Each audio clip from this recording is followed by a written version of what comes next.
रात के इस वक्त हो रहे हैं 12:15 और हम अपने फर्स्ट स्टॉप पे पहुंचे हैं जिसका नाम है ओरमाड़ा।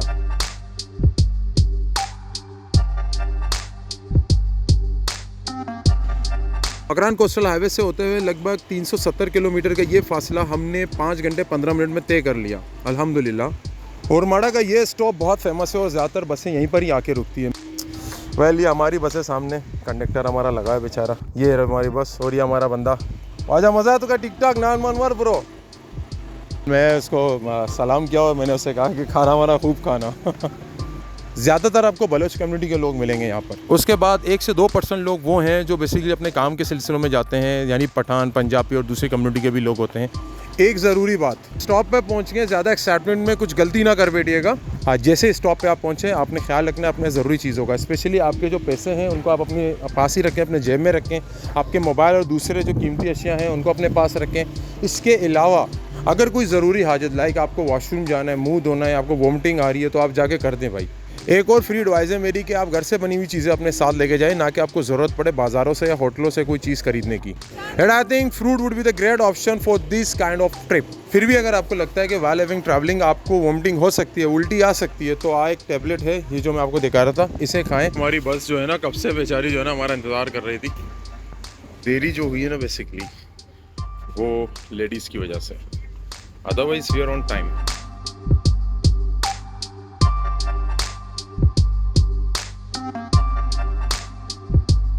दोस्तों, रात के 3 बज रहे हैं और हम तकरीबन आधा घंटा दूर है ग्वादर से। मेरे सीधा आज की तरफ कोई कंपनी या सोसाइटी है और मेरे सामने कोई बस या गाड़ी आ रही है। मैं आप सबको सजेस्ट करूँगा कि आप लोग दिन के वक्त सफ़र करें, बहुत मज़ा आएगा आपको इस ट्रैवल में, अगर आप चाहते हैं कि आपका ट्रिप सबसे मज़ेदार हो।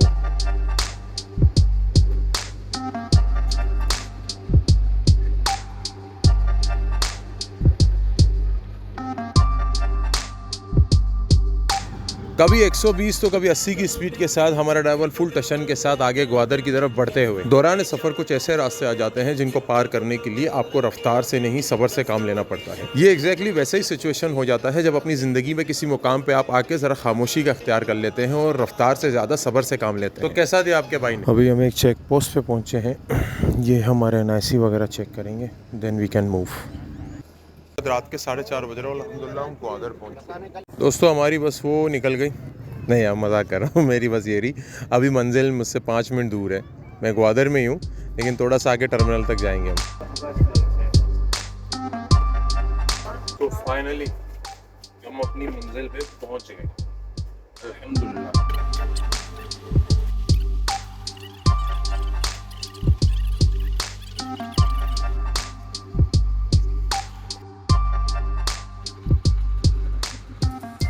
अलविदा मेरे प्यारे बस, मुझे यहाँ तक ले आने के लिए बहुत बहुत शुक्रिया। सामान पे मेरी नज़र, घर वाले अंदर चले गए। ये एक मुसाफिर खाना भी है यहाँ पर।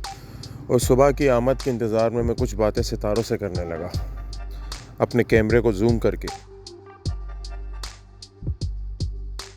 खैर, इस वक्त हम हैं ग्वादर टर्मिनल पे। ये कराची टर्मिनल से आलमोस्ट 3 गुना बड़ा है। टाइम हो रहा है इस वक्त 6:30।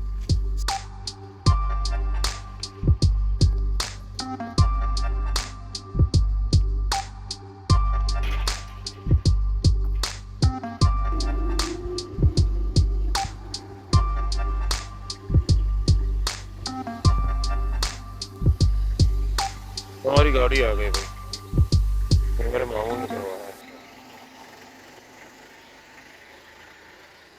फाइनली हमारी गाड़ी आ गई माशाल्लाह। ये हमारे निज़र भाई हैं, मेरे मामू के यहाँ शायद ये काम करते हैं, क्या करते हैं अभी जान पहचान हो जाएगी। तो सख्त गर्मी में मैं ये पहनने का इरादा रख रहा था, लेकिन चूंकि इससे लुक बहुत अच्छा आता है तो मैंने कहा पहन लेते हैं। ग्वादर टर्मिनल, और ये है इस टर्मिनल का जयकान शिकरे। जयकान जो है ना एक ही टांग पे रुक गया। ओ अल्हम्दुलिल्लाह सुम्मा अल्हम्दुलिल्लाह, हम निकल चुके हैं अपने अगली मंजिल की तरफ। लेकिन उससे पहले कुछ एंटरटेनमेंट, कुछ मेंटल डाइवर्जन बहुत ज़रूरी है भाई, बहुत ज़रूरी है।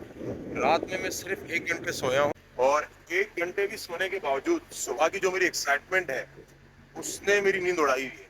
हमारी गाड़ी जा रही है और आपका भाई इसी गाड़ी में बैठा हुआ है, पीछे सामान बहुत है ना। ग्वादर टर्मिनल को अलविदा कहते हुए हम साहिल समंदर की तरफ बढ़ गए। कुछ देर समंदर की हवाएं और नज़ारे, उसके बाद एक अच्छा सा नाश्ता, फिर हम निकल पड़ेंगे बॉर्डर की तरफ जो अराउंड 70 किलोमीटर दूर है ग्वादर से। एक ज़रूरी काम जो होगा असिस्टेंट कमिश्नर ग्वादर के ऑफिस में, आगे चल के मैं आपको बताऊंगा। For the time I would recommend to enjoy the moment. अर्ज है एक शेर सुनाना चाहता, मैं खुद से माजरत चाहता, जो न दे सका वो लम्हा खुद को, आज खुद पे मैं वो खर्च करना चाहता। देखता हूँ जहाँ मैं हर तरफ खुद को, तो मायूस लम्हों में खुद को पाता हूँ। मैं निसार अब खुद पे निसार होना चाहता। अभी आपने जो शेर सुना कहीं से कॉपी करके नहीं सुना है आपके भाई ने, बस दिमाग में आया और क्या खूब आया भाई।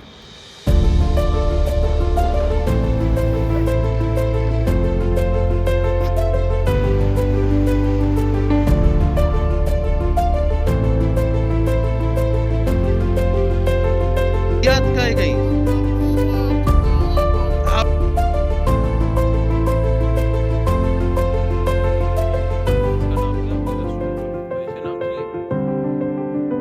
सो फाइनली हम असिस्टेंट कमिश्नर ग्वादर के ऑफिस पहुंच गए। लेकिन एक खूबसूरत मंजर जिसने मुझे अपनी तरफ डाइवर्ट किया वो है ये किला, और उससे ज़्यादा खूबसूरत ये ग्रीन पैरेट्स जिन्होंने इस किले की दीवार पे अपने घर बनाए हुए। सुना है ये किला किसी कतर या मस्कत के शहजादे की मिल्कियत है। अब इसमें कितनी सदाकत है ये जानने के लिए मेरे पास वक्त नहीं था, क्योंकि मुझे अंदर जाना है और फर्दर प्रोसेस अपना कंप्लीट करना है रादारी के लिए। लोग यहाँ पे जितनी भी गाड़ियाँ देख रहे हैं ये सारे एक तरह से ना एजेंट्स की गाड़ियाँ हैं, हमारी तो खुद की गाड़ी है। तो ये एजेंट्स है सारे, ये आते हैं अपने अपने लोगों के काम यहाँ करवाते हैं। फिर जो एक तो होता है वीज़ा और एक होता है रादारी। अब रादारी बेसिकली क्या है, मैं बहुत ही मुख्तसर आपको डिफाइन करूंगा। देखिए रादारी है बेसिकली इजाजतनामा जो आप पाकिस्तान गवर्नमेंट से लेते हैं, उसको बताते हैं कि आप 12 दिन के लिए 18 दिन के लिए पाकिस्तान से ईरान जा रहे हैं बाहर। इस रादारी के लिए बहुत जरूरी है आपके पास 2 जामिन हो और पर हेड 2000 रुपीज इसकी फीस है। लेकिन आप जब असिस्टेंट कमिश्नर ऑफिस जाएंगे तो ऑलरेडी वहाँ पे कुछ एजेंट्स होते हैं जो आपको हेल्प करेंगे। वो 2000 रुपये 1000 रुपये लेंगे अपनी फीस और आपको पूरा हेल्प आउट करेंगे। उनमें बहुत सारे तो गवर्नमेंट एम्प्लॉयज होते हैं जो ये काम सर अंजाम दे रहे होते हैं।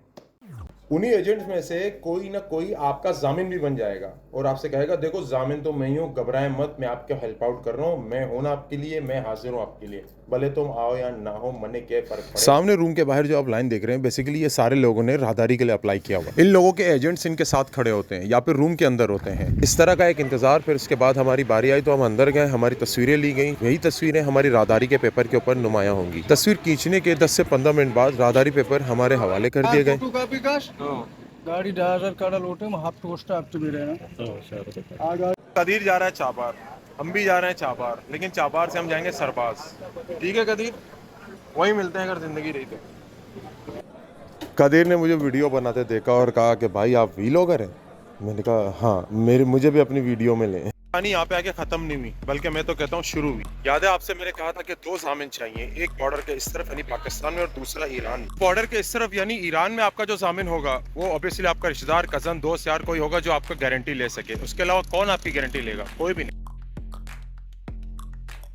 और अगर आप ये सोच रहे हैं कि वहाँ पे भी आपको कोई एजेंट मिलेगा जो आपका ये काम कर दे, नामुमकिन, इम्पॉसिबल, आप अपना टाइम वेस्ट कर रहे हैं, बिल्कुल भी ये ट्राई मत कीजिएगा आप। लेकिन अगर आपका जामिन नहीं है तो आपके पास 2 रास्ते हैं। पहला रास्ता सही रास्ता, दूसरा रास्ता गलत रास्ता। पहला रास्ता आपके पास पासपोर्ट होना चाहिए। आप पासपोर्ट में स्टैंप लगाएंगे और कानूनी तरीके से बॉर्डर क्रॉस करेंगे और चले जाएंगे वहां से और अरावल वीजा के बेस के ऊपर। अब बात करते हैं दूसरे रास्ते की। मैं कभी भी आपको उसकी एडवाइस नहीं करूंगा, ना मैं उसके बारे में आपको बता पाऊंगा, क्योंकि मैं कभी उस रास्ते पे चला ही नहीं हूँ। वो रास्ता बिल्कुल सेफ नहीं है और चलने की जरा भी जहमत ना करना। यार अल्लाह पाक का बड़ा शुक्र है, हमारे सारे मामला बड़े अच्छे तरीके से हुए। हमें एक गाड़ी में आके ड्रॉप किया, फिर दूसरी गाड़ी को हमारे लिए भेजा गया कि तुम जाओ, इनको इनका काम हो गया, अब इनको ले जाओ। अब हमारा सफर स्टार्ट हो जाता है। आगे के 3 घंटे हमारे हैं, उसके बाद हम घर पे होंगे इंशाल्लाह। यहाँ से आगे का जो हमारा सफर है ना वो 3 घंटे का है। उस सफर को तय करने के लिए बहुत जरूरी है कि लस्सी पीते जाओ और आगे बढ़ते जाओ। ईरानी लस्सी है ये, इसको दूध कहते हैं, मिंट फ्लेवर का है।